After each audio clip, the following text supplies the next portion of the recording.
traders, it's time once again for the Forex Outlook, a market overview brought to you by Dukascopy TV and investing.com. It's a tale of two cities this morning as the data from China and Japan told two very different stories. China's housing data showed further signs of distress as price gains accelerated in April. Meanwhile, in Japan, machinery orders surged, likely boosted by brisk business ahead of the April 1st tax hike. The negative seemed to cancel out the positive data, and Asian stocks were weaker across the board in early trade.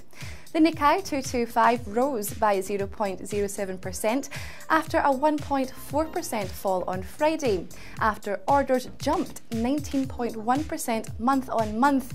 That's compared to expectations of just a 6.0% gain.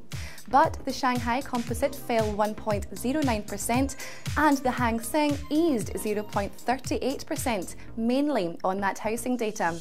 Meanwhile, dollar yen traded at 101.55. That's up 0.02%. The yen showing weakness as many investors seem to be expecting Q2 results to be far less favourable for Japan. So keep watching this space to find out if forecasts become fact. So let's continue on the currency front. The euro slid lower against the dollar on Friday following the release of uneven US data. At the same time, concerns over the strength of the recovery in the eurozone may force the hand of the ECB. Euro-dollar was at 1.3693 late Friday.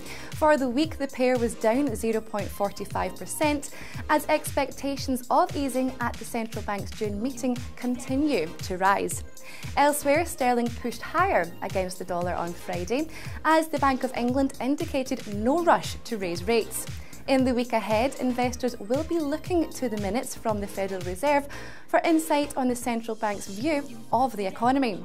The Eurozone is also to publish what will be closely watched data on private sector activity, while the UK is to release data on consumer prices. Okay, so time for a bit of company news now.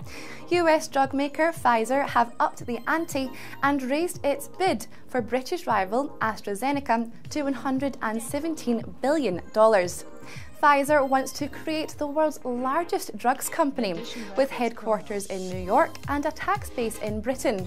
But the move has met entrenched opposition from AstraZeneca, as well as many politicians and scientists who fear cuts to jobs and research. Pfizer also increased the cash element of its offer to 45%.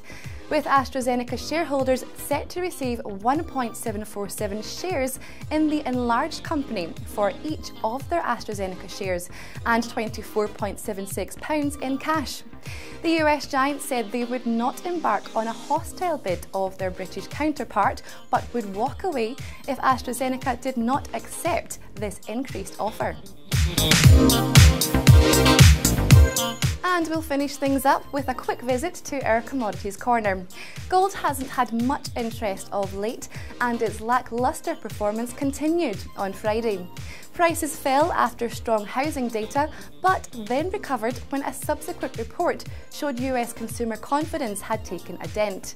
The yellow metal finished last week little changed, but is poised so far this week, awaiting all important insight on the US economy from the FOMC. And elsewhere, COMEX copper prices rallied 2.03% or 6.4 cents a pound amid speculation demand from China will increase in the near term. As always on the commodities complex, whether up or down, there is opportunity to be had. So just what will the FOMC have to say, and will this week's data feed help or hinder the ECB's policy path? Maximise your trades by tuning in next week to the Forex Overview, brought to you by Dukascopy TV and investing.com. Goodbye for now.